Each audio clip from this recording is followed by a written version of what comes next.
vocês tiverem questão, vocês, né, liguem o microfone e peçam para falar. Tá bom? Então, voltando, né, a tarefa de casa era discutir, né, era ver, assistir a série Paulo Freire, Um Homem do Mundo. Foi uma série em 5 episódios, eu achei legal eles terem feito a série, porque se fosse um filme, um documentário, seria um documentário com mais de 2 horas, eu acho que ficaria uma coisa muito pesada. Eu acho que o Paulo Freire, inclusive, merece, claro, um filme de ficção, um filme de documentário, mas eu acho que para pensar em sala de aula, acho que esse formato da série é melhor. Né? E aí vocês têm aqui o primeiro episódio, que foi a formação do pensamento, e aí muita parte também das filhas, né, do Paulo Freire. Eu só fazendo um apanhado para quem não viu.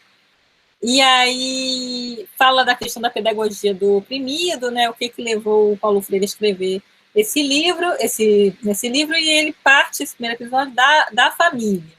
Eu não me chamou muita atenção esse episódio, não foi o episódio que mais me agradou. O episódio que mais me agradou foi esse do exílio.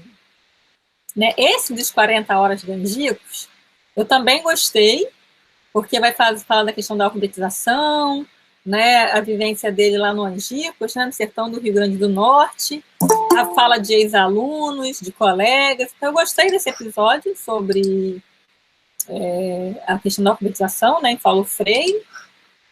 Mas o que eu mais gostei foi esse aqui, o exílio, que eu acho que é porque tem mais a ver com o que eu estudo, que foi, né, a experiência do Paulo Freire no exílio na Suíça, mas também em outros lugares, né, o Paulo Freire andou o mundo, né. Eu acho que é um filme que é um episódio, né, um episódio na vida do Paulo Freire, um momento da vida do Paulo Freire que ainda segue muito atual, né. Por que Paulo Freire foi exilado? Né? Por que Paulo Freire foi exilado e por que Paulo Freire segue sendo atacado ainda, né, em 2020? Por que Paulo Freire é tão perigoso? Né? Por que as ideias freirianas são tão perigosas? E aí o penúltimo episódio é do pátio do colégio, a pedagogia do oprimido, o retorno dele do exílio, né? Essa questão mesmo de como que a obra dele vai impactar, né, na atualidade. Eu tenho que ficar fazendo 2 coisas, gente. E, por fim, essa ideia, né, o mundo não está sendo, né, que é o último episódio, e aí vai pensar, né, a questão do teatro. Eu gostei muito também desse episódio, como que o pensamento, né, a obra do Paulo Freire influenciaram, inclusive, né, artistas, enfim. Então é um episódio bem legal também, esse último. Vocês têm alguma questão para colocar? Com base nessa... Eu gostaria de falar sobre o segundo episódio, que foi o que eu mais gostei. Na verdade, eu gostei do de Angicos e o do Exílio, que foram os que eu mais gostei. Mas talvez eu tenha gostado tanto das 40 horas de Angicos, porque eu fiquei também na minha mente com a questão que você trouxe, né? No fim da última aula, que era a gente tentar pensar nas relações do Ailton Krenak com Paulo Freire. E aí eu fiquei pensando muito em como esse episódio é um episódio... Não, na verdade eu pensei como que toda a série, como que a gente extrai de toda a série uma das características principais de Paulo Freire seria a coerência dele, né? E a coerência de como ele consegue aliar teoria e prática, não só na obra dele, mas na vida, né? Na vida ali com os filhos, na família, nas relações pessoais, nas relações com os colegas e tudo. E aí eu fico pensando que esse segundo episódio, que traz muito a voz das pessoas que passaram pelo método Paulo Freire, como essa voz mostra a coerência, né, do método dele, como mostra o fim também, né, do trabalho, assim, como que você percebe que o fim não está no conteúdo, né? O fim não está na escrita, mas o fim está em fazer aquelas pessoas se perceberem sujeitos de uma revolução diária, né? Assim, sujeitos da política. E aí foi o episódio também que mais me emocionou, né? Eu acho que ele é o que tem um apelo emotivo grande, assim, porque fala da transformação da vida daquelas pessoas, e ouvir também aquelas pessoas, eu acho que é muito simbólico, né? A gente fica ouvindo o tempo inteiro, e nos outros episódios, muitos teóricos, muitas pessoas da academia, e ali a gente está ouvindo o povo falando de maneira extremamente inteligente e uma sabedoria que, inclusive, no episódio do Exílio, depois, o José Marim fala sobre, acho que é ele que fala, né? Sobre como a academia tem fabricado professores. Qual é a expressão que ele usa? Mas ele fala autistas, ele fala de pessoas autistas, né? Como que a sociedade industrial e ocidental tem criado pessoas autistas que não têm a capacidade de escuta. Em algum momento também o Cortella fala, né, da capacidade de escuta do Paulo Freire, que é impressionante como que ele ouve todas as pessoas da mesma forma, assim, num outro episódio. Mas então eu acho que é nesse episódio que a gente tem a capacidade de escuta desses sujeitos, né, desses sujeitos que passaram pelo método do Paulo Freire. E aí me lembro no final de uma dessas mulheres falando, uma mulher que passou pelo método quando criança, junto com os pais, e que se tornou pedagoga depois. E é muito bonito que ela fala no final, que ela reflete muito sobre como ela vai estar na sociedade, assim, como que para ela não faz sentido nenhum ela ser se os outros não são.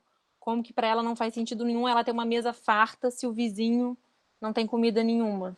Então, a gente vê muito de Paulo Freire nisso, né? Assim, essa da lógica dele. E aí eu pensando também na provocação que a Alexandra fez, né?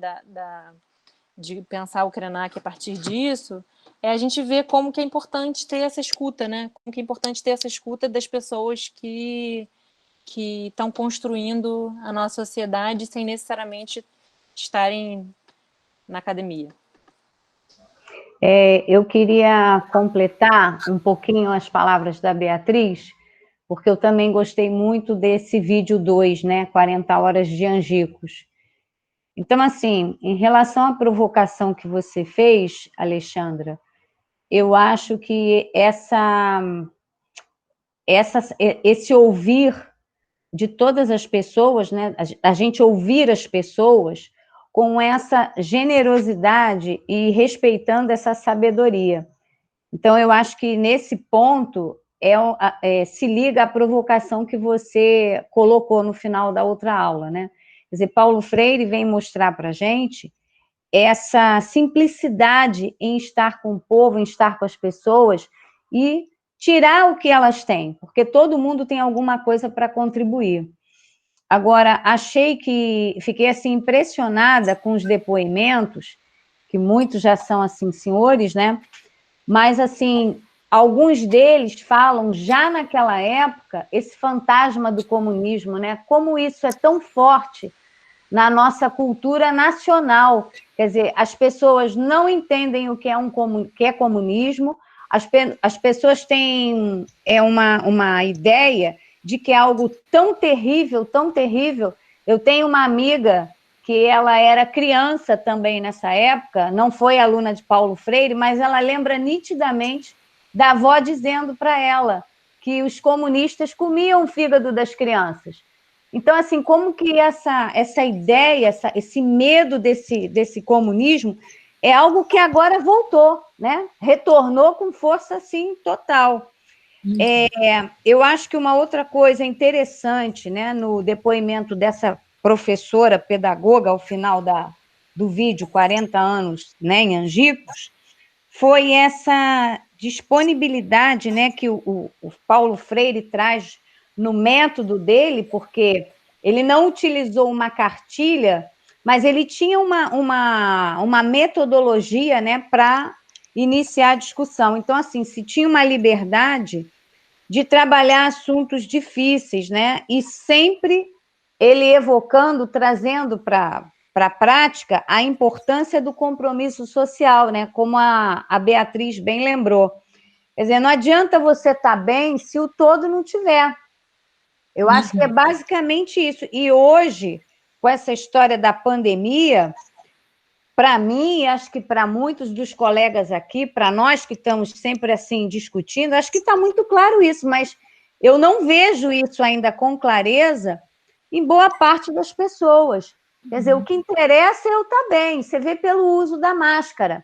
Se eu não peguei, se eu sou jovem, estou forte, posso tirar a máscara. Mas ele não se dá conta que esse simples ato de tirar a máscara, ele pode estar contaminando outros. Quer dizer, é uma situação coletiva, mas que não se tem uma visão coletiva. É uma visão bem individualizada, né? Bem egoísta. E o Paulo Freire, ele rompe, né, com tudo isso. E realmente essa questão da escuta, nossa, como é fundamental para tudo na vida. E às vezes hoje eu sinto que essa ligeireza, né, essa velocidade, a gente acaba fraquejando nisso, a gente não escuta o outro. É verdade. Então, assim, enquanto vocês estavam falando, eu acho que deu para vocês verem alguns trechinhos desse As 40 Horas de Angico, né? Realmente é bem interessante porque ele parte de uma gravação, né, da época, das fotografias, então acho que tem muito uma coisa mesmo de documentário, esse episódio número 2, e realmente é uma obra-prima, né? E eu ouvi, né, as pessoas que estudaram com ele. Então, eu vou passar aqui um trechinho que eu acho que ilustra bem um pouco a fala de vocês, só para a gente também depois continuar a conversa a partir desse trechinho que a gente vai ver aí do episódio que vocês estão comentando, né? Que eu acho que tem umas imagens belíssimas. Quem não pôde ver, vai ter oportunidade agora de ver um trechinho, 2 minutinhos só. Muito círculo de cultura, preste atenção como atrair a curiosidade da população. E nós não proibimos. Compreende? Em geral, no terceiro dia, havia uma demanda de novas inscrições. É o contrário da evasão escolar, é a invasão escolar, quando dá certo. Compreende? É interessante esse trecho, né, que vai falar da invasão escolar, no momento em que a escola está sendo tão ameaçada, tão atacada, a gente vê aí essa experiência. Tinha uma escola noturna, mas nas fotografias ali daquele vídeo, vocês conseguem ver também a presença, inclusive, de crianças. Porque isso aqui, ó, é o telefone árabe. Mulheres. Talvez tinha olheiro também, normal. Compreende? Sala cheia. Paulo Freire chamou mais tarde, na pedagogia do oprimido, o período do amém, dizer assim, Senhor, eu não sou ninguém, nasci assim porque Deus quer, vou sempre continuar assim, etc. Você começa com o ovo de Colombo, gerando uma compreensão do papel do homem na transformação do mundo. E aí, a partir daí, a gente discute outras questões no conceito antropológico de cultura, que é o declique para quando a gente for começar o primeiro tema gerador, a primeira palavra geradora.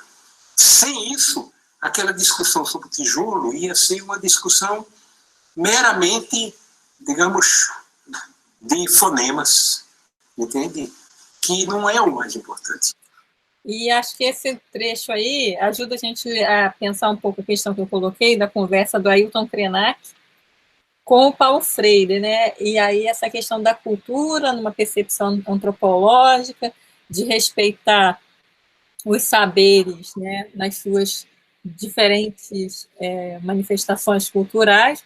Então, eu acho que, pensando aqui essa conversa, né, eu acho que eles teriam uma conversa bem respeitosa, eu acho que eles teriam muitos pontos em comum, principalmente por essa questão de valorizar, né, e respeitar as diferentes culturas, né, as diferentes manifestações culturais e cultura também como modo de vida, né, os diferentes modos de vida. Então, ele trouxe ali o exemplo do tijolo, né, e como que a palavra geradora tijolo levaria a uma consciência crítica em relação ao mundo, levaria a uma leitura do mundo, a partir de uma palavra como tijolo. Né? Então, que é isso, né? Eu acho que tem nos faltado hoje, né, num tempo em que as pessoas vivem para si mesmas e ignoram uma coletividade, ignoram que se a gente fere o humano, se a gente, por exemplo, na questão das máscaras, eu não vou usar a máscara, isso vai ter consequências para a minha vizinhança, para a minha comunidade. O fato de, por exemplo, nós termos aí resistido à quarentena impacta em tudo, porque a gente não vai sair disso tão cedo, já são mais de 70 mil pessoas mortas e o cenário aí é bem, né, distante de uma queda nos números. Então, acho que Krenak e Paulo Freire teriam uma conversa muito atual e muito interessante, né, se a gente tivesse aí essa oportunidade de colocá-los no mesmo... Eu nem sei se eles não tiveram essa conversa, porque eles foram contemporâneos, né, durante um tempo. Vocês viram na aula passada lá o discurso de Krenak em 1987, e então, né, eles conviveram um tempo, eles coexistiram por um tempo, né? Então, esse foi o episódio que as duas colegas destacaram. Realmente é um episódio bem, bem legal, assim, bem, bem, bem bonito mesmo para pensar a educação.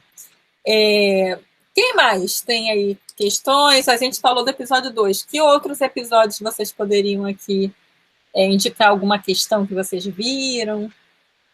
Quem mais? Sim, eu gostaria de falar. Posso? Tem mais alguém falando? Tem, Lena. Sim, gente, eu consegui assistir os 5 episódios, fiquei, assim, profundamente emocionada, porque eu tenho algumas experiências com educação de jovens e adultos, e, assim, com o Paulo Freire, embora eu não seja profunda conhecedora dele, o que eu tenho a destacar é a relação em que o educador mais aprende do que ensina nessa relação. Eu, por exemplo, eu fui entender o que era o intelectual orgânico, que é aquele conceito de Gramsci, trabalhando com jovens e adultos. Eu fui descobrir, porque eu só conhecia o conceito, mas saber de fato o que era, lidando com esses alunos. Então, assim, você conhece o mundo quando eles te apresentam, é uma coisa extraordinária. E o episódio que eu mais gostei, claro, o de Angicos é altamente sedutor, acho que ninguém passa batido por esse episódio, mas o mundo não está sendo, eu, assim, talvez por eu ter uma pendência para as artes, uma coisa, eu amo o carnaval, assim, é maravilhoso, porque é uma linguagem que te acessa na emoção, e não necessariamente objetivamente. Não tem como você ver, você falar de educação e ver um desfile de carnaval, ou ver o teatro, e você não se emocionar, não é uma coisa que passa pela cognição diretamente. Eu não sei se mais alguém assistiu e se emocionou ou gostou muito daquilo, não sei, eu queria ouvir os colegas também, mas eu fiquei realmente emocionada, não é uma coisa que assim, eu gostei por isso ou por aquilo, me tocou direto na sensibilidade. Sim, ele começa, né, com essa bela visão aí do mar, né? Realmente eu acho que é o episódio mais talvez poético, que vai explorar a questão da arte, de como que a arte lê o Paulo Freire. Eu acho realmente que é bem, bem bonito, assim, né? Como que vai terminar, né? Terminar um vídeo sobre uma série sobre Paulo Freire, pensando a poesia, de tudo, a arte, a poesia da existência, né, freiriana. Teatro, eu não consigo assistir nem infantil sem chorar, gente. Eu sou um problema. E como que ele inspira, né? Eu acho que a principal mensagem do episódio final, do último episódio, é Paulo Freire como inspiração, né, para seguir aí pensando a educação como transformação, né? Como motor de transformação social e contra as injustiças. Então, eu acho que é muita ideia de legado, né? Eu acho que esse último episódio traz. Eu acho que realmente é o episódio mais poético, assim, né? E é esse último que vai aí trabalhar com arte. Então, quem não viu o último, veja, porque é bem legal também. Eu acho que também o mais interessante na forma de série é que você não fica preso, né? Você pode escolher um episódio, ver um e ver outro, e pular um que não tenha gostado, porque eles não são não são interdependentes, né? Então você pode escolher ver sem essa coisa de ter que ver tudo. Eu acho que é bem legal. Alguém tem algum comentário sobre esse episódio que a Lena destacou? Do episódio final? Não? Então eu vou trazer também um trechinho aqui da minha leitura dessa série, que eu vi, né, também fiquei muito impactada, eu vi essa série numa tacada só, eu acho que eu vi essa série numa tarde, né, tarde, noite, eu não conseguia parar de ver, porque eu, né, fiquei realmente muito, né, impressionada, porque eu já tinha, né, leitura do Paulo Freire, mas é sempre diferente, né, o momento que a gente está vivendo, a gente ter contato de novo com pensamentos. Então, tem um trecho aqui, eu acho que é um trecho que está no documento, na série, e eu gostaria de trazer aqui para vocês, né, uma fala do Paulo Freire, né? O meu sonho fundamental é o sonho pela liberdade que me estimula a brigar pela justiça, pelo respeito do outro, pelo respeito à diferença, pelo respeito ao direito que o outro tem, que a outra tem, de ser ele ou ela mesma. Quer dizer, o meu sonho é que nós inventemos uma sociedade menos feia do que a nossa de hoje, menos injusta, que tenha mais vergonha. Realmente, a palavra vergonha hoje, enfim. Esse é o meu sonho. O meu sonho é um sonho de bondade e da beleza. Né? Eu acho que ainda continua atual esse pensamento do Paulo Freire. E como é que eu li a série? Né? Eu li a série, né? A gente estava ainda no início da quarentena, do isolamento, e para mim, fez super, né, sentido ver Paulo Freire, um homem do mundo, né? E pensando principalmente as gerações futuras, né? Que essas gerações futuras tenham a oportunidade de conhecer o significado de educação como prática de liberdade, né? Porque a gente vive num momento em que a educação ela é utilizada até mesmo como peça, né, para intransigência, para intolerância, né? A gente acaba de ter aí um ministro da educação que diz que a universidade no Brasil é um lugar em que as pessoas só aprendem coisas, né, indecentes, enfim. Então, ele diz que a gente precisa ensinar pela dor, não é isso que esse novo ministro está dizendo? Que é totalmente o oposto do que o Paulo Freire defendia, né? E aí eu vou ler só o último trechinho, né, do meu texto, que vai falar sobre a urgência, né, de praticarmos a pedagogia do oprimido, principalmente no momento em que a gente precisa defender o óbvio, né, que essa aí é uma ideia do Brecht até. Por que a gente precisa defender o óbvio, né? Porque a gente que trabalha com educação, né, é um golpe todo diário quando a gente vê o oprimido se identificar e defender os interesses do opressor, né? Então, eu acho que é muito urgente o pensamento freiriano e a prática, né? Alguém falou da questão da coerência do pensamento freiriano, eu super concordo, assim, Paulo Freire praticava aquilo que ele teorizava, né? Enfim, então, terminando aqui o meu textinho, eu gostaria de ouvir vocês, né? Se não somos capazes de aprender que eu não posso ser se os outros não são, nosso legado para a humanidade será um futuro de cinzas e destruição, né? Certa vez, Paulo Freire perguntou: qual é o sujeito beneficiário do teu sonho? Eu acho bem interessante isso para quem trabalha com educação. Qual é o sujeito beneficiário do teu sonho? Se vocês tivessem que responder essa pergunta, o que vocês me responderiam? E aí eu disse, né, que a minha resposta para essa pergunta é que o sujeito do meu sonho, né, ainda não nasceu, né, porque a gente precisa hoje garantir, né, que as nossas futuras gerações elas possam nascer, né, que a gente garanta um planeta, inclusive, para quem ainda não nasceu, né. Então, eu acho que essa pergunta dele é bem complexa. O que vocês acham disso? Vocês, como educadoras e educadores, que estão fazendo aí um mestrado e um doutorado na área de educação, qual é o sujeito do sonho de vocês? O aluno. Mas quem é esse aluno? O aluno crítico que saiba não receba os ensinamentos da educação bancária, aceitando, né? Aluno que saiba, um aluno crítico, saiba discutir, saiba entender o que ele está estudando, contextualizar o que ele está estudando. Esse é o sonho. E Paulo Freire, é interessante que Paulo Freire trouxe o professor, que o professor tradicional, ele mostrava autoridade porque ele sabia. E o Paulo Freire mostrou que o professor, para mostrar autoridade, ele não precisa imprimir. Se ele lidar com o aluno de igual para igual, e o aluno o aluno sentir que ele sabe, o aluno vai exercer respeito a ele.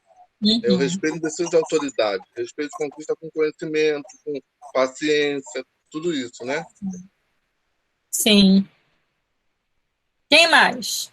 Então, eu fiz uma leitura eu concordo com Mário Jorge, quando ele fala a questão do aluno, e aí eu já complemento conosco, esse sujeito também somos nós todos, e eu fiz uma leitura dos vídeos a partir do curso de pedagogia que fiz, e a partir da especialização de jovens e adultos que eu cursei. Então, como nós estudamos bastante Paulo Freire naquela época, e com esses vídeos que você propôs a ouvir, então eu peguei à noite, fui dormir até 4h30 da manhã, até a menina falou, nossa, não acredito. Porque eu não queria ver apenas esses vídeos. Eu queria ver outros vídeos de outros momentos e de outras pessoas que criticassem Paulo Freire, porque uma questão é a gente ouvir só os que são a favor e os que são contra. Eu precisava entender isso. E o que me chama a atenção de tudo que eu vi, de todos os vídeos que eu percebi, começa com uma fala de alguém do vídeo que vai dizer que Paulo Freire falou que não há uma verdade que ele pudesse transmitir. Não existe uma verdade. Então, se não existe uma verdade, eu lembrei da frase que ele diz: não há saber mais e não há saber menos. Há saberes diferentes. Aquele homem que é analfabeto, ele sabe mais do que eu. Quando ele começa a construir uma casa, que ele é o pedreiro, e eu, Eduardo, não sei construir uma casa. Então, essa história de eu saber mais do que o outro, isso aí é uma questão que vai deixando a par. Alguém, há algum tempo, perguntou para Paulo Freire, isso foi ele dizendo, não foi alguém que me disse, eu assisti, ele respondendo. Alguém dizia, você é um professor comunista? E a única coisa que eu achei interessante, quando ele diz assim, eu gostei da pergunta, porque você pode perguntar. Isso é o que mais me chama a atenção nele. Porque eu mesmo que eu não concordo com o Paulo Freire em alguns aspectos, não quer dizer que eu não tenha que ter uma reflexão do que ele passa para mim e passa para o meu aluno. Então, o que acontece? Ele diz, pode perguntar.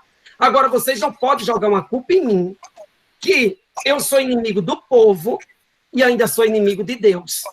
Porque vocês colocam eu como inimigo da sociedade e inimigo de Deus. Isso aí já é um fardo grande.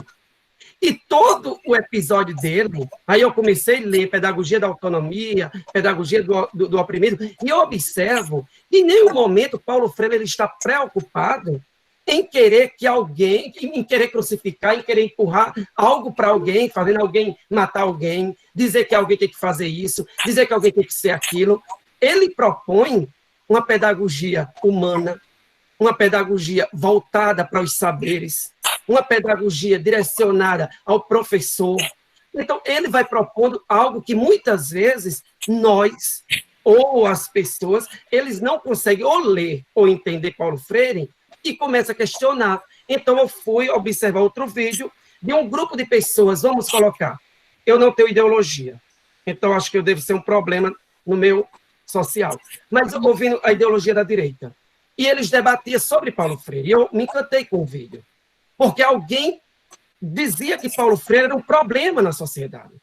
E pessoas da direita, que estavam no debate, defendiam Paulo Freire tão fervorosamente que eu até conversei com minha sobrinha, hoje pela manhã, mostrando o vídeo para ela, e eu dizia para ela, tá vendo? Aquela pessoa ali leu Paulo Freire. Então, se eu não leio Paulo Freire, eu vou entender algo muito minucioso, muito assim, superficial. Mas quando eu leio, mesmo que eu tenha um pensamento diferente, eu vou saber que ele contribui em vários aspectos dentro da pedagogia dele. E aí ele diz, não, mas ele fala que a família oprime. E a pessoa diz, vem cá, em certos momentos a família não oprime mesmo? A família não é opressora?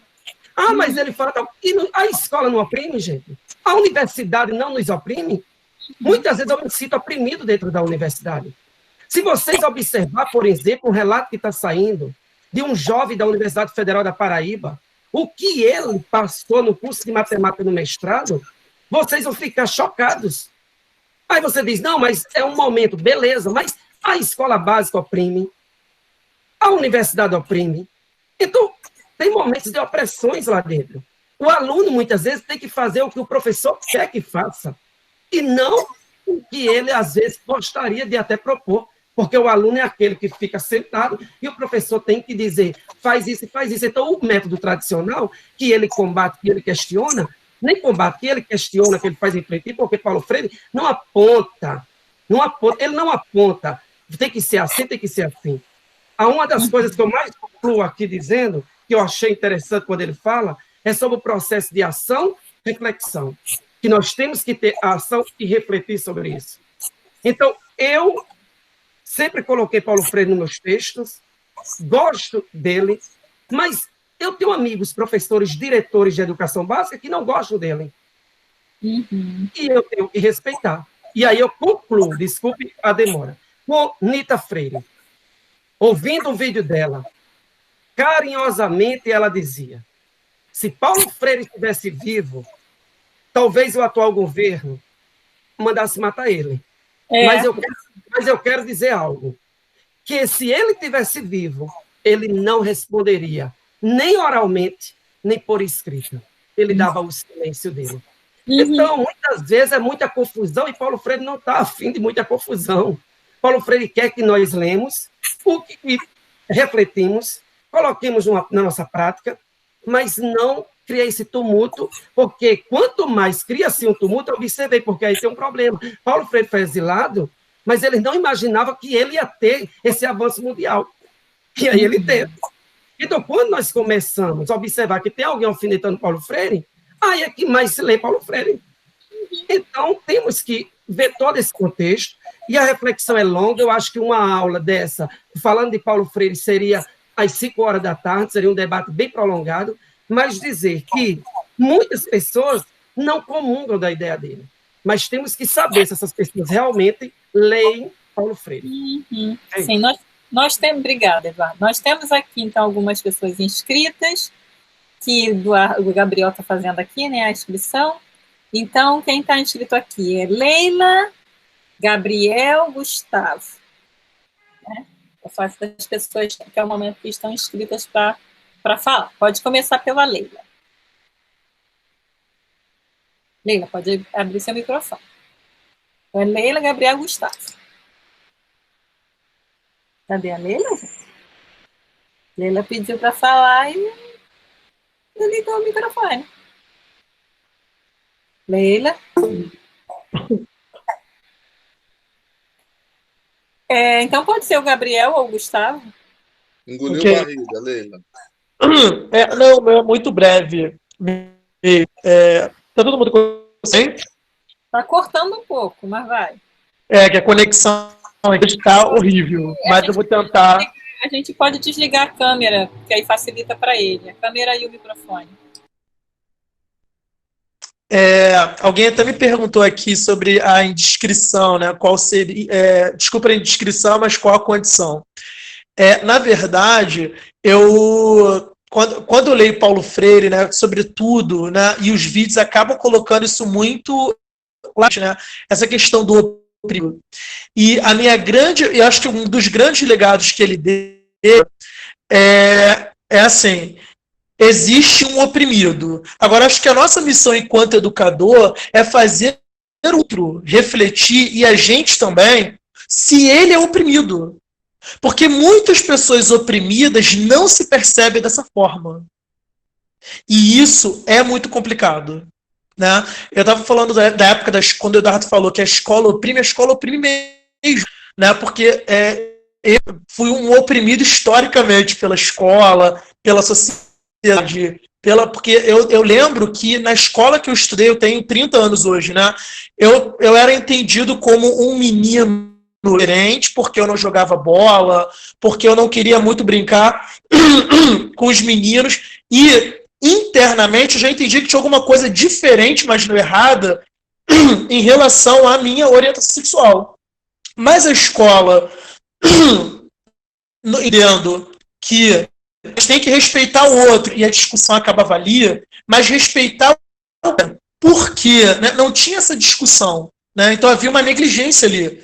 E hoje, por exemplo, quando eu entro em sala e vou discutir acerca da importância do respeito à diversidade, eu quero, inclusive, tentar colocar para o cara que ele está sendo oprimido, ele precisa lutar contra isso, eu preciso estar junto com ele enquanto educador nessa luta. Né? Então, eu acho que é essa contribuição que eu queria dar hoje. Né? É o quanto a gente consegue mostrar para o outro, enquanto educador, que ele é oprimido.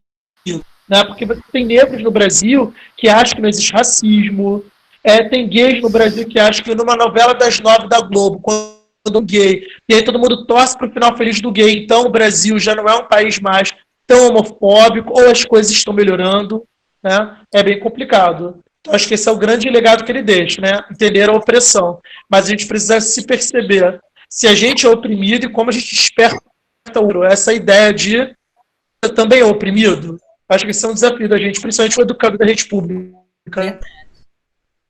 É conscientização mesmo, consciência crítica, né? Agora a Leila voltou. Leila, você está inscrita assim, você pode dar a palavra. Então, todos me ouvem bem? Sim. Ok. Um dos episódios que eu assisti, né, que eu gostei muito, em que ele pega o livro e vai apresentando e vai dizendo, inicialmente as pessoas vão pegar essa imagem e vão descrever. Logo em seguida, elas vão começar a dar sentido. A partir de então, elas vão se colocando. Daqui a pouco, elas estão se vendo sujeito, né, em parte, daquela imagem, na realidade deles, no processo histórico, naquilo que eles estão pensando, na criticidade. E assim, ele estava apresentando como chegar a essa idade e dar o direito do outro se perceber para poder se autoconstruir e ser sujeito histórico, né? Realmente ali podendo fazer mudanças, é um ponto que eu acho muito forte. E acho forte, e aí você acabou me cutucando com o seu texto, quando você, lá no finalzinho, que foi exatamente, Alexandra, a parte em que você leu, você me cutuca e eu fico me questionando ainda, quando você diz, certa vez, Paulo Freire perguntou, qual é o sujeito beneficiário do teu sonho? E aí você diz, a minha resposta foi, o meu sujeito é aquele que ainda não nasceu. E confesso para você que isso acabou me incomodando. Eu falei, como assim não nasceu? Me metendo na sua resposta. Como assim não nasceu? Porque eu penso que todo educador, à medida em que ele está envolvido nesse processo educacional, em que ele quer se descobrir, a crescer, a se tornar sujeito crítico, a agir, tomar decisões, posições, ali o seu sonho já está acontecendo. Né? Ali você já está permitindo que o outro se leia, se descubra, comece a agir. Quantos alunos passam por você e, às vezes, diretamente você não sabe, mas o seu sonho está sendo construído. E eu falo isso porque eu fiquei pensando assim, se o meu beneficiário ainda não nasceu, eu não sei se eu vou ter tempo, então, de fazer com que o meu sonho aconteça. Eu trabalho com o processo de inclusão. E eu vejo o choro, as dores, a segregação, a exclusão, o sofrimento, a indiferença, né, de todo um país em não cuidar de forma digna dos seus deficientes. Se a cada momento que eles chegam até mim, que eu começo a trabalhar, que eu começo a bater na porta dos colegas para dizer para eles, que é inclusão, vamos pensar sobre isso, vamos refletir sobre isso, o que você pode fazer, como é que juntos nós podemos fazer, e vi muitas portas fechadas, porque atualmente, no município do Rio, a gente verifica o seguinte, que o professor, na sua maioria, ele rejeita o aluno, não é porque ele é mau, muitas vezes é pelo desconhecer, pelo preconceito, né, que estabelece antes, não é para mim, precisa disso, daquilo, e as pessoas acabam, né, se distanciando, porque o que eu não sei, o que é diferente, não é muito fácil, às vezes, para eu lidar. O que eu preciso? Então, às vezes, essa criança é rejeitada não porque o outro é mau, porque o outro é ruim, né, porque o educador não se importa, mas é pelo desconhecimento.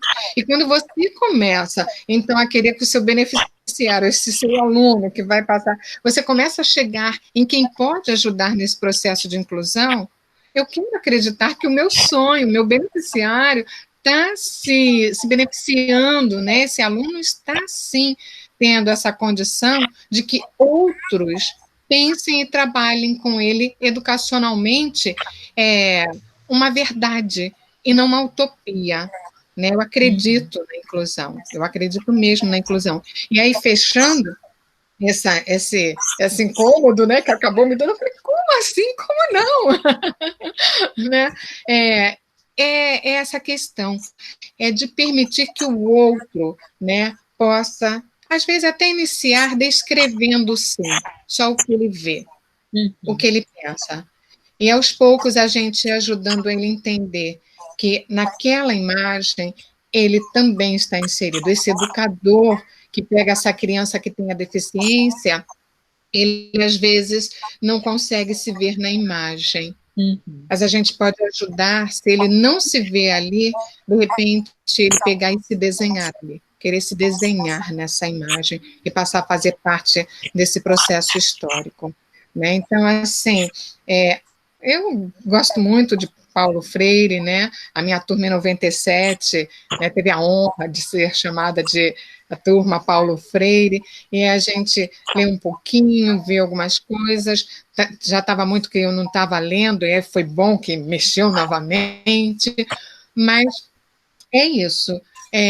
Se hoje a minha prática educativa, eu não quiser, não me esforçar para ver já esse beneficiário, talvez eu não veja muitos. Eu sei, nossa, quantos eu não tenho visto, e quantos eu tenho visto. E quantos eu tenho visto a porta se fechar para a criança, e quando eu vou, eles me odeiam, porque eu represento a voz de muitas crianças até que não oralizam. Então, quando eu chego para dizer que a possibilidade, sim, eu não estou dando nenhuma varinha mágica, eu não estou oferecendo nenhum pirlim-pim-pim, eu não estou oferecendo nenhuma coisa que, é lindo, é maravilhoso. Não, eu estou dizendo que tem que arregaçar a manga, tem que chorar, tem que às vezes sofrer, tem que né, se desesperar, sim, mas acontece, eles me odeiam. Consequentemente, eu sou odiada também. Lá vem ela, né? Porque quando ela vem e ela apresenta que há caminhos e que se alguém quiser também pode abrir caminhos, ela está dizendo com isso que eu preciso fazer alguma coisa. Então, me odeiam. Muitas vezes eu sou odiada por conta de amar o processo da inclusão e amar esses alunos.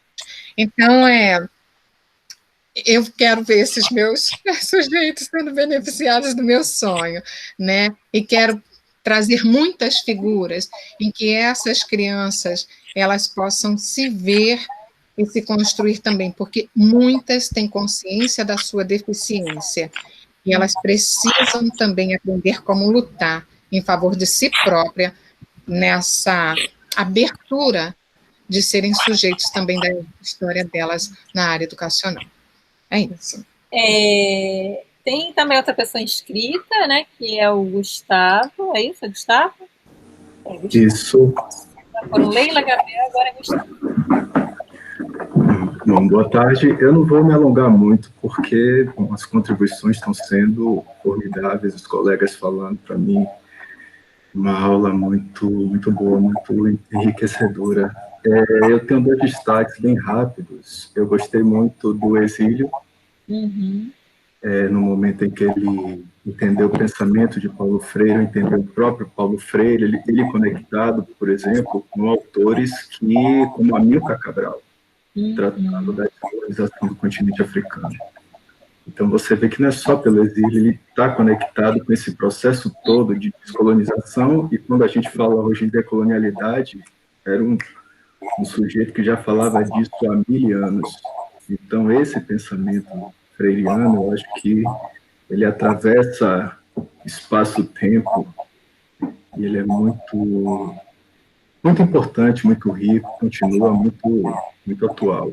O segundo ponto, eu fiz até um destaque aqui no 32º minuto, que é no último, que é O Mundo Não É, Está Sendo. Esse realmente foi o que mais me tocou. Eu assisti a todos, mas esse, como eu estou muito envolvido, e até justificar minha ausência, eu acabei de entregar o texto de qualificação, estava muito atarefado, e esse último trecho, quer dizer, nesse 32º minuto que ele fala, isso fala dele mesmo, na entrevista com ele.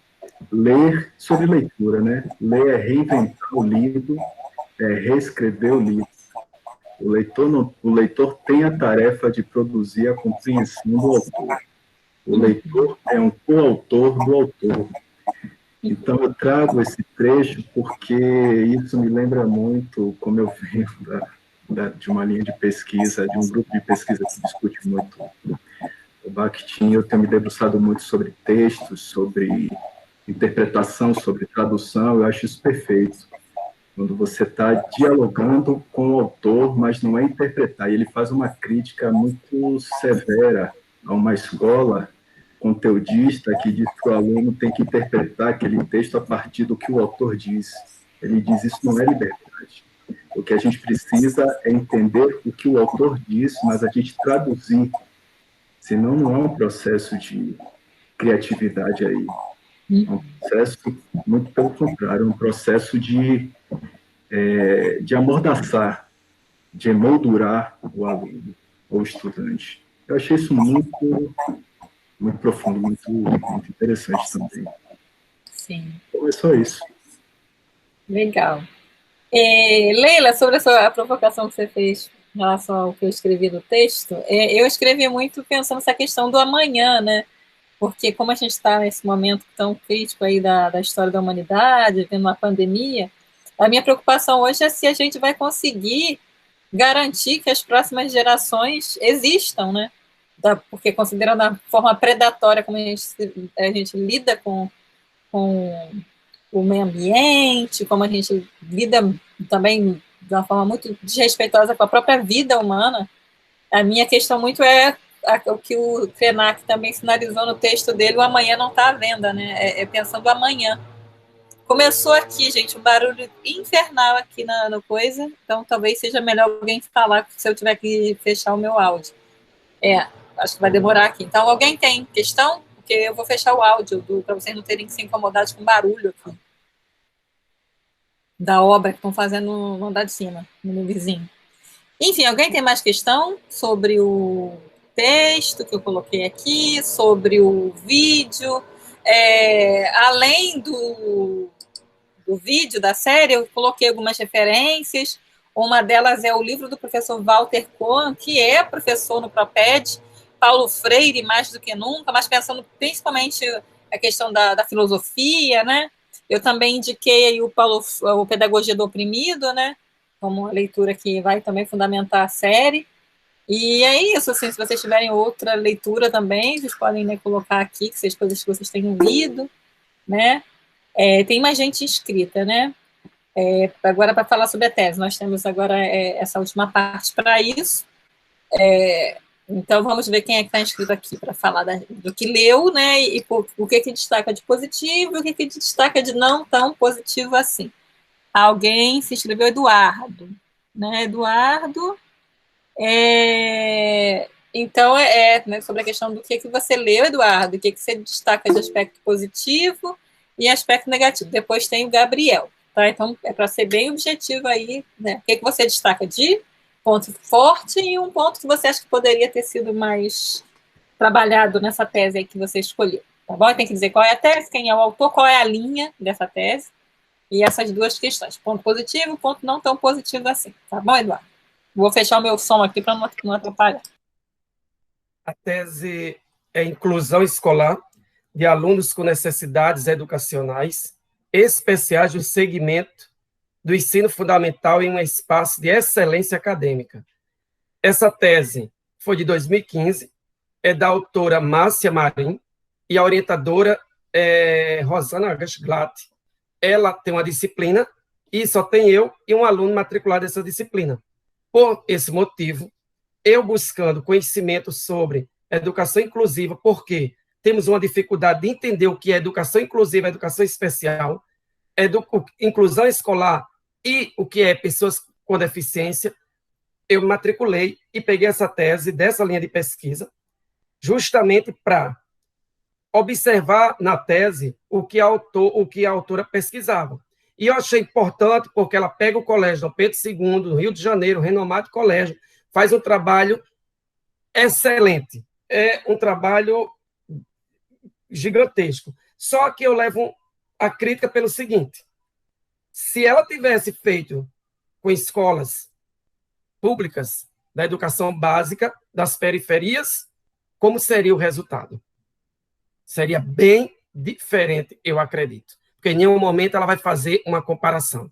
Ela simplesmente coloca que a inclusão dos alunos com necessidades educacionais lá do Dom Pedro II é com excelência. Porque é uma escola, eu não conheço Dom Pedro II, mas eu acredito que é federal, é uma escola renomada aqui no Rio de Janeiro. Enfim, a minha crítica, o trabalho dela está belíssimo, até como compartilhei com a professora e comentei, mas a crítica seria, foi o objeto de estudo dela, o local, porque ela trabalhou lá, ela é formada, ela é pedagoga, tem todo um histórico lá no local dela, onde ela trabalha, mas Helena trabalha na educação básica do Rio de Janeiro. Se ela fizesse uma pesquisa dessa na educação básica, lá na comunidade, não sei se, como é que pode chamando o nome, comunidade, favela, não sei como o nome que pode dar, como seria? Como seria? Será que aquele aluno está tendo o mesmo acesso, os mesmos benefícios que o aluno do Pedro II? Então, assim, é isso que eu estou querendo colocar, não sei se deu para entender. Se tem uma escola aqui, pronto, eu moro aqui perto do Morro do Alemão, moro em Inhaúma, estou no bairro de Inhaúma, e aqui tem uma escola municipal.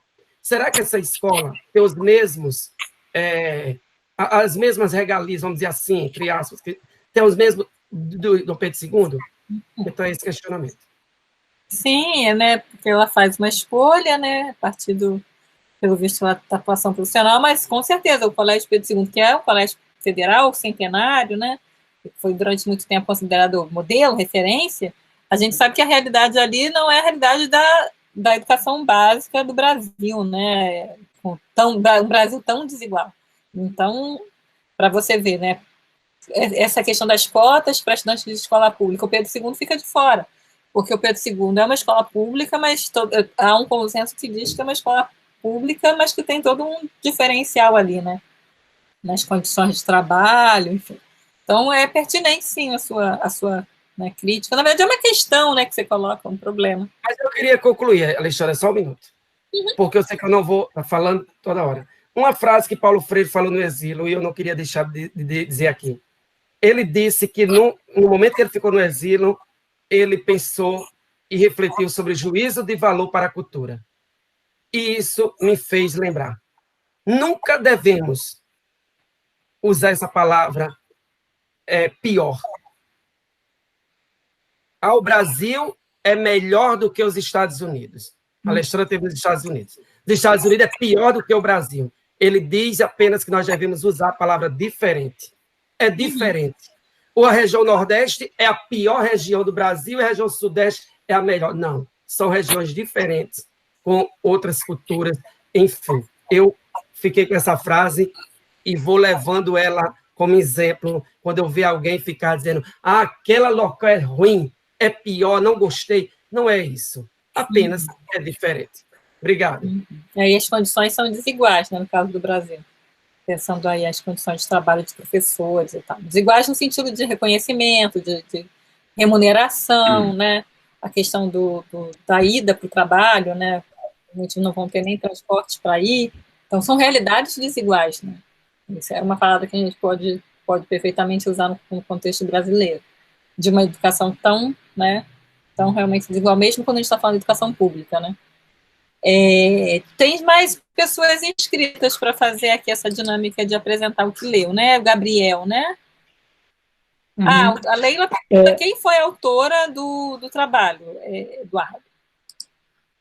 Que o som dela falhou na hora, não conseguiu ouvir. Foi Márcia Marim. Márcia, né? Tá, então agora, Gabriel, você tem aí a palavra para apresentar a dissertação que você leu, da mesma forma que o Eduardo fez aqui, da mesma, né? Eu escolhi o trabalho, vou tentar ser o mais breve possível. Li o trabalho de uma aluna, que foi a Alexandra Barbosa da Silva. Ela teve como orientadora a professora Ediveira dos Santos. Uhum. E o título da pesquisa é Docência Online, uma pesquisa, formação na cybercultura. Por conta do momento que a gente está passando atual, dessa discussão de ensino remoto ou não, isso acabou me deixando muito curioso, né? E aí, linha de cotidiano, essa pesquisa. E, lendo a pesquisa, ela faz lá, né, uma pesquisa com, acho que 36 alunos de pedagogia da UERJ, do Maracanã, dentro de uma disciplina que falava sobre tecnologia. Ela inspira lá a escrita dela no que dissertou sobre os cotidianos. Ela trabalha com Boaventura Santos e também com a teoria da complexidade de Gamorran. Né? E ela vai levando a pesquisa, dizendo sobre os limites da educação online na formação de professores para docência online. Né? Então, a pesquisa, ela coloca o professor, né, com as possibilidades que o professor tem de utilizar a tecnologia para que ele seja o autor de conteúdo online pedagógico. Né? O caminho é esse. E aí ela vai experimentando algumas coisas com os alunos, né, ali do próprio programa, da própria graduação, dessa turma que ela faz a pesquisa. Então, é um diário de pesquisa online com eles, através de fórum, trabalha com interações no Facebook, no WhatsApp, programa atividades por ali e tal.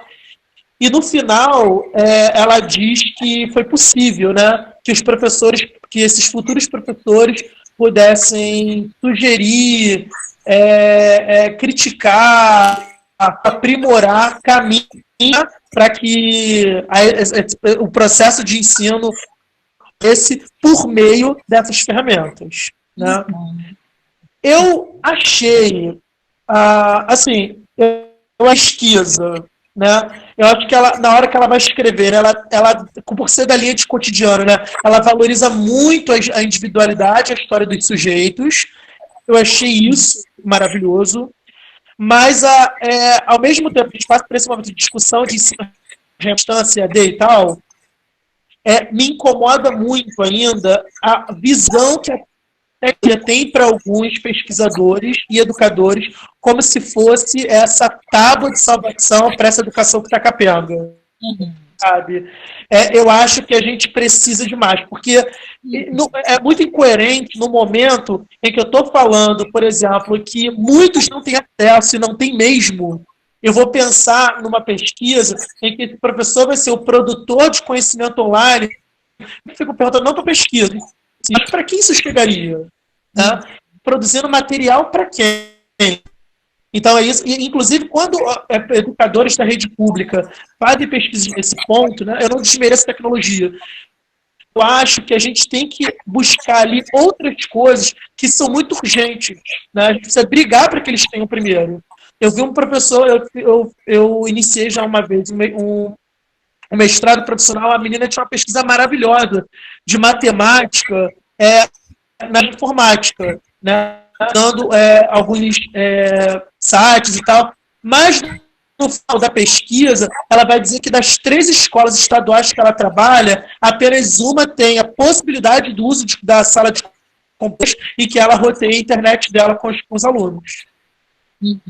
Então, sabe, é uma coisa que eu fico um pouco incomodado, né? Mas, assim, eu acho que a pesquisa dela não trouxe algo que seria, apesar de ter sido boa, acho que não trouxe algo inédito, né? Mas isso também não é uma obrigação, acho que do mestrado, né? Inédito, mas eu não sei, quando eu li assim, eu achei assim um pouco mais do mesmo, entendeu? Então, Gabriel, tem a questão do Gustavo aqui, que é para você falar um pouco mais sobre o que você entende por individualidade nos cotidianos. Foi uma questão que o Gustavo colocou no chat. Eu não entendi o que ele quis dizer. Alexandre, ele pode falar, pergunta, pode... Eu estou no chat, Gustavo? mas eu não entendi. Oi, Gabriel, tudo bom? Tudo. Não sei se foi dessa forma que eu entendi, mas você falou que os cotidianos dão uma importância grande à individualidade. Não sei se foi isso que você falou, foi o que eu entendi. Se você pudesse explicar um pouquinho sobre... Tá, sim. Eu acho que na pesquisa, vou dar um exemplo da própria pesquisa, né? Ela fala que uma das pessoas que interessa muito nos fóruns, por exemplo, uma menina que eu esqueci o nome agora, e antes dela falar das contribuições dessa menina, né, dos ajustes que ela propunha e tal, ela falava muito e valorizava a individualidade dessa menina enquanto uma moradora de comunidade, falava da história dela enquanto sujeito, da luta que ela tinha para chegar ao UERJ, fazer pedagogia, que ela vendia bolo de pote como uma das formas de tentar, né, a possibilidade de estudo dela. Então, eu acho que isso, na linha, eu acho muito bacana, porque acaba dando contexto que vem por trás daquela contribuição, né? Porque eu acho que tudo aquilo que a gente fala, que a gente contribui, tem muito a ver com o nosso histórico de vida. E, às vezes, nas pesquisas, nem sempre isso fica claro, né? Mas eu acho que é importante que ela tenha a contribuição da menina, mas junto à contribuição, esse histórico, né? As vivências das individualidades, né? Então, acho que isso eu destaquei como algo bastante positivo, né? Não é uma união, ponto fora de um contexto, né? Existem coisas ali por trás que ela ressaltou na pesquisa e eu achei interessante. Só para esclarecer, Gabriel, você colocou a questão, você escolheu como uma dissertação, não é isso? Sim. A dissertação de mestrado em si, ela não tem essa obrigatoriedade de ser um argumento original ou inédito. A tese é que tem que ser uma construção inédita, original. A dissertação não tem esse requisito, não. Então, só para a diferença entre uma dissertação e uma tese. A tese, sim, a tese tem que ser uma contribuição original para o campo, né? E tem que ser uma coisa considerada inovadora, assim, uma perspectiva que ainda não tenha sido abordada. Agora, a dissertação, não. Uma dissertação não tem essa obrigatoriedade, né? É bom quando tem, né? Quando a pessoa traz uma argumentação original, né, autoral, mas isso não é um requisito obrigatório numa dissertação, só para a gente ter essa distinção aqui, até porque a disciplina é produção do conhecimento em educação para o mestrado, né? Essa disciplina é obrigatória para mestrado e eletiva para quem é do doutorado em outra área, então, acho que precisamente para quem está no mestrado é importante ter esse esclarecimento. Bom, daqui a pouco vai voltar de novo o barulho, porque está oscilando, então acho que a gente pode, né, concluir por aqui, porque inclusive me incomoda muito esse barulho da obra lá de cima, atrapalha minha concentração. Vocês têm, então, algumas tarefas aí, né, que quem não viu a série, veja, né, uma série gratuita, veja pelo menos um episódio ou outro, vocês já tiveram aqui, né, os colegas apresentando um pouco quais foram os episódios que eles gostaram, então, né, vocês podem escolher um para assistir. Vocês podem colocar essa discussão que a gente tem travado aqui também no papel, já ajudando a pensar o trabalho final de vocês, né, para não ficar tudo no momento final. De qualquer forma, vocês vão ter todo o mês de agosto para fazer o trabalho final, né, então também tá tranquilo.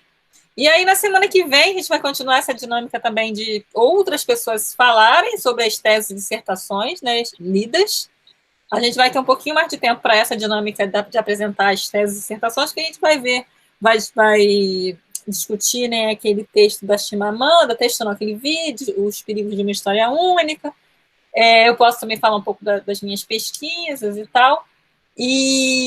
Mas é um vídeo, né, no YouTube, então é uma coisa bem rápida. E ela tem, na verdade, agora um livrinho, né? Aquela palestra dela virou um livrinho, pela Companhia das Letras também. Então, a aula de semana que vem é essa dinâmica, então a gente vai ter um pouco mais de tempo para apresentar as teses e dissertações. Então, quem ainda não foi convidado a apresentar, se organize, porque provavelmente será.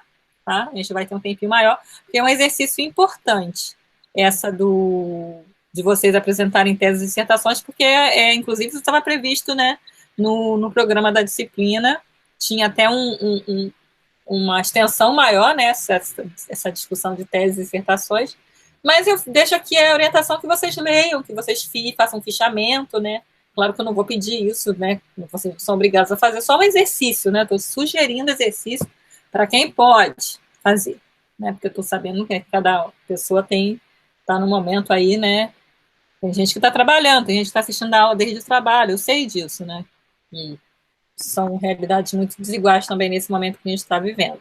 Então, não é obrigatório, né, isso que eu estou falando, são só exercícios, sugestões para quem tiver condições de fazer, tá bom?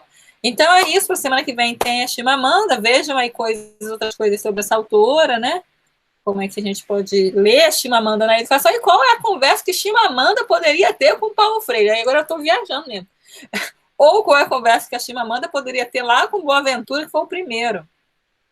Como é que Chimamanda pode ajudar a gente a pensar outras perspectivas, né, outras formas de acessar o conhecimento, né? A gente já vem tendo esse debate desde o Boaventura, né, e desde as aulas de Jane também, né, que vocês viram com o Jane na primeira parte.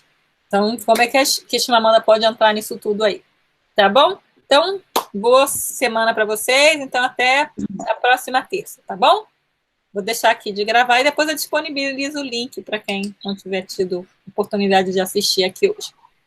Tchau, gente. Tchau, tchau. Obrigada, Alexandra.